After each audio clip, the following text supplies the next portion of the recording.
書嘅慾望呢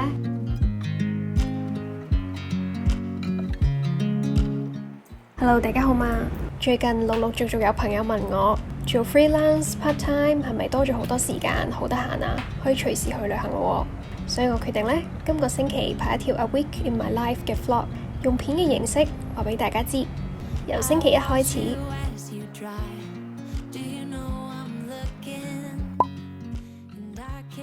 通常星期一朝早呢，我會為前一晚出嘅片上英文字幕。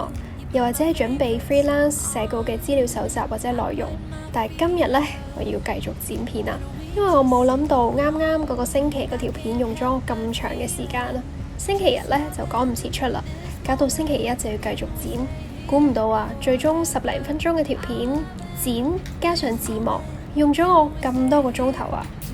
如果連埋拍嘅時間就係咁多啦。一唔小心就好易連續坐喺電腦前面11、2個鐘咁樣剪。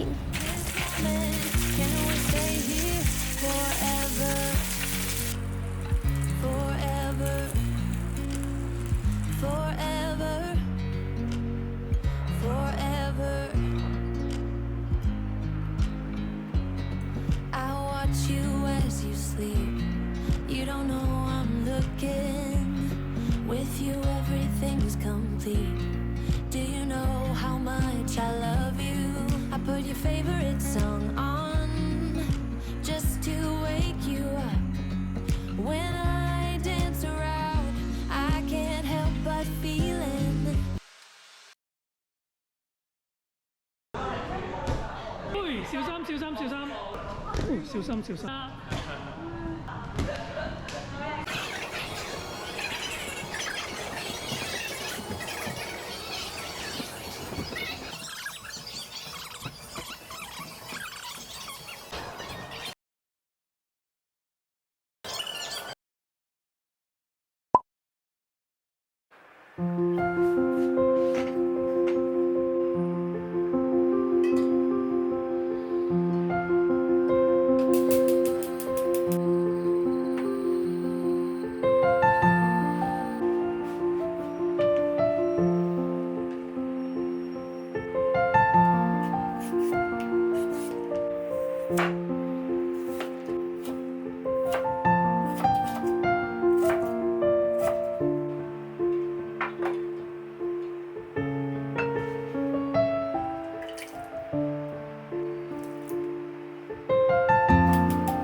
Hello，今日星期三啊，我啱啱起身食咗早餐。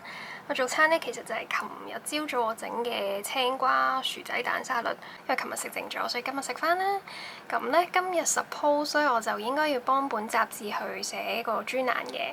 咁但係因為今次編稿咧係一個人物採訪啦，咁採訪嘅對象咧佢需要晏少少先有時間得閒接受採訪，咁依家咧就未有嘢寫住，我就決定咧處理咗 YouTube 嘅一啲合作嘅事先，再晏少少嘅時候採訪完就睇下係今晚啦或者聽朝咧就要趕稿啦。今日嘅安排就係咁多先。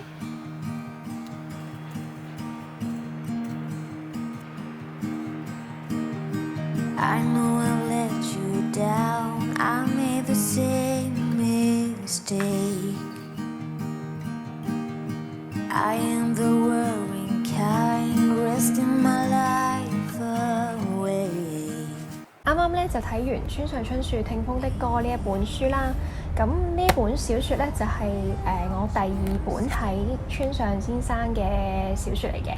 如果係書嘅話，即係計埋跑步嗰本書就唔係小説啦，咁就第三本。咁但係如果淨係小説咧，就第二本啫。之前咧第一本睇嘅係《挪威的森林》，《挪威的森林》咧我睇完都好中意。呢一本咧我都幾中意。《聽風的歌》咧，可能好多人都知道啦，係村上春樹嘅第一本小説。咁讀村上春樹嘅小説咧，其實好得意嘅。我覺得有一樣嘢就係佢會將一啲好日常、好平淡嘅細節咧寫得好巨細無遺，睇落好似好平淡啦，文字又好平淡咁樣啦。但係咧，你總係會感覺到好多好多嘅情緒喺佢嘅文字入邊滲出嚟嘅，一路都好忍唔住會想繼續咁樣讀落去。暫時俾我感覺就係、好似咧有一個人，佢唔係好擅長去表達自己內心感受嘅，但係佢同你講緊嘢嘅嗰種感覺，你同佢講嘢咧，佢表面上好似好冷靜、事不關己咁樣，但係其實你 feel 到佢嘅內心係好澎湃、好多情緒嘅一個人嚟嘅。佢嘅作品入邊咧，即係《聽風的歌》啦，都係會有對於生死啊、人活着嘅意義啊等等好多嘅唔同嘅探討。雖然寫得好輕，但係佢入邊嘅力度咧又好重嘅喎。呢本書入邊咧好多位咧我都睇到覺得咧，好似係個主角我啦，自己同自己嘅內心對話，可能係作者自己同自己嘅一個內心嘅鬥爭，一個對話。然之後咧喺呢個對話入邊咧，尋求一種叫做自我療愈嘅方法。暫時睇咗村上嘅兩本小説啦，就覺得佢嘅作品咧，俾我嘅後勁都係好犀利。你睇完之後係會反覆去思考佢入邊所講嘅嘢嘅，咁所以我都好中意。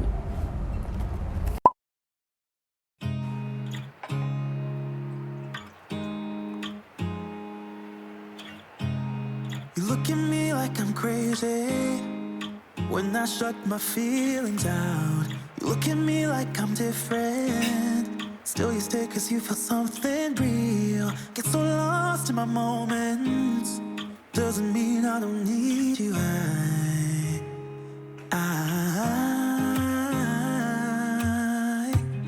fell in love with your colors. They kinda tell me what I'm thinking. I fell in love with the way we are and the way we lose it. 依家嘅我咧要嚟開箱書啦。最近咧喺博客來嗰度買咗啲書。咧之前喺工作上有個前輩咧，有一次佢見我睇書啦，跟住佢問我：依家都仲有人睇實體書嘅咩？係咯，我而家拍呢個書嘅開箱，其實仲有冇人睇嘅咧？嚟啦，照拍咗先。其實今次上博客來買書咧，最主要係想買日文書嘅，即係日文嘅一啲練習啦。但係咧，我想講咧，我發現我買咗之後咧，先醒起喎，其實呢啲日文書應該都可以去圖書館嗰度借嘅。買咗先至發現，博客來咧都好快就出咗貨，咁冇計啦，唯有安慰自己，可能圖書館嗰啲唔夠新咧。呢啲可能啱最近幾年嘅考試多啲呢，係咪？跟住呢，就買咗幾本其他嘅書，主要係小説嚟嘅。首先就係呢一本《沼澤女孩》，最近呢，佢呢本小説改編嘅電影就上咗畫啦，咁我就睇咗嘅，覺得好好睇，同埋入邊啲景色拍得好靚好靚。跟住上網 search 翻呢一本小説呢，原來嗰個作者呢已經係一個70幾歲嘅老人家嚟㗎啦。但係呢一本係佢第一本小説，出咗之後呢，即刻風靡歐美嘅好多個讀者，因為呢個作者佢本身呢對生物學非常之有研究啦，佢所描述嘅所有沼澤嘅生物啦、生態啊、風景呢，都用字用得非常之靚。之後呢，就係呢一本短篇小説集《星語書店》啊，係我近呢幾個月咧好中意嘅一個韓國作者，叫做金草葉。我之前咧就睇咗佢一本又係短篇小説集啦，叫做《如果我們無法以光速前進》。如果有 follow 開我 IG 嘅朋友們咧，可能都見我唔止講過一次嗰本即係光速嗰本書有幾咁好睇，我有幾咁中意㗎啦。呢個作者咧係一個科幻小説嘅作家嚟嘅，佢嘅用字咧非常之顯淺易明，即係唔會話係好似好賣弄科學知識嘅嗰類作家嚟嘅。好啦，跟住下一本咧就係呢個《蒙馬特遺書》。呢本書咧係一個台灣作家咧，佢喺自殺之前咧完成嘅最後一本著作嚟嘅。我係喺一間獨立書店咧23書房嗰度咧睇個老闆咧推薦咗之後咧，就覺得好有興趣，咁所以咧就忍唔住買咗翻嚟啦。再嚟咧就係呢一本啊《千面英雄》啊，叫做一個作者咧 Joseph Campbell 咧，佢就將咧世界各地古今中外嘅好多唔同嘅神話啦整合，然之後分析，提出咗一個叫做《英雄的旅程》嘅一個模型啦。無論你係小説作家啦，一啲故事嘅創作者啦，都非常之有用嘅一個 model 啦。因為我本身咧都對即係世界各地唔同嘅神話故事啊，都非常之有興趣嘅。咁都想睇下佢究竟咧將呢啲故事整合分析咗一個點樣嘅理論出嚟，所以就買咗翻嚟啦。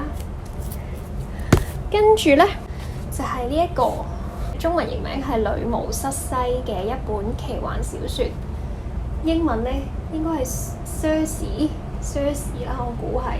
因為最近咧，我見好似唔知 HBO 啦定係邊度咧傾咗呢一本小説嘅即係改編影視嘅出版權啦，講一個咧羅馬神話入邊嘅女神啦，就係叫失西啦嘅故事嚟嘅。個作者咧就係借用咗個女神失西嘅名啦，同埋佢嘅故事背景、家庭背景，創造咗一個全新嘅奇幻歷險故事出嚟。呢本書咧一出咧，佢喺即係歐美各地咧都非常之受歡迎啦。咁我買英文嘅原因咧，就係因為我睇咗少少佢嘅中文譯本，覺得咧譯得都真係有啲唔通順啊嗰啲句子，咁所以就買咗英文版啦。希望會好睇啦，應該會好睇嘅。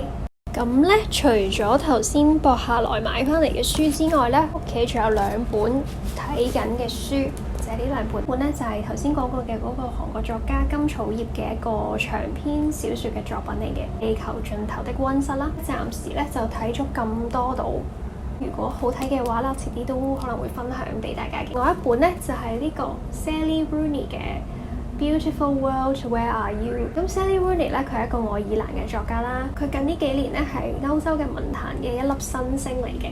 咁可能咧大家都聽過有兩套劇集叫做 Normal People 同埋 Conversations with Friends， 咁都係呢一個 Sally Rooney 嘅小説作品咧改編嘅劇集嚟嘅。最近咧呢幾個月我嘅唯一嘅物慾咧就係對於書嘅物慾啦。對於其他物品嘅慾望咧係零啦，跟住對於書嘅慾望咧係爆燈嘅。頭先講嘅博客來買嗰啲書咧，其實只係我嘅閱讀清單入邊嘅一小部分。其實我仲有好多其他書係想睇嘅，咁但係嗰啲即係買唔到咁多啦。會去打書釘睇下啦，或者如果圖書館有就係圖書館借啦。我覺得我睇書嘅速度都幾快下，咁所以都 OK 嘅。同埋我真係會睇噶嘛，買咗翻嚟就唔係浪費啦。所以咁同埋睇書得到嘅嘢咧，就跟住我一世噶嘛，所以都 OK 嘅。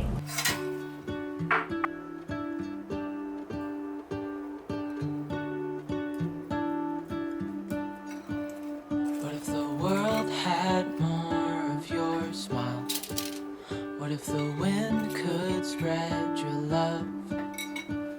What if your sweetness could reach everyone? There'd be no wars. Maybe the birds will sing about your heart. Maybe the trees will whisper the word.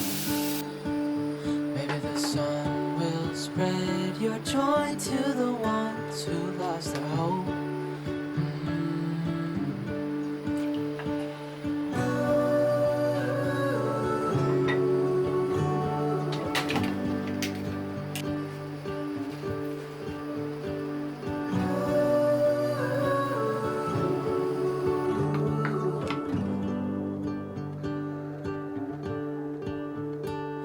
Fill my head with roses.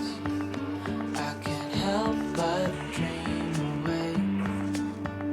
Standing on a field with you and flowers everywhere. Maybe there is a star with your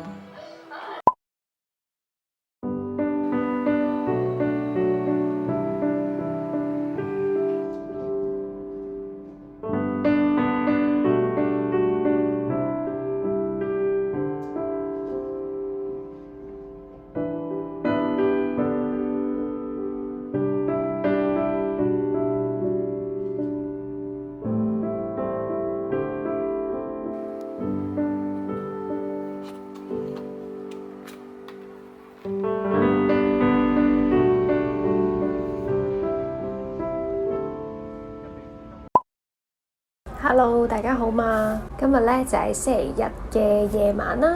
咁我坐咗喺度同大家講嘢，即係表示我今日又出唔切片啦。我嘅時間管理要做得再好啲。以上就係我一個禮拜嘅生活同埋工作 vlog 啦。咁當然唔會個個禮拜都係一樣嘅，因為有陣時即係工作次序嘅唔同啦，同埋有陣時返 part time 嘅即係當值嘅時間表又唔同啦。咁你話我係咪自從做咗呢一個斜槓職業之後就好得閒呢？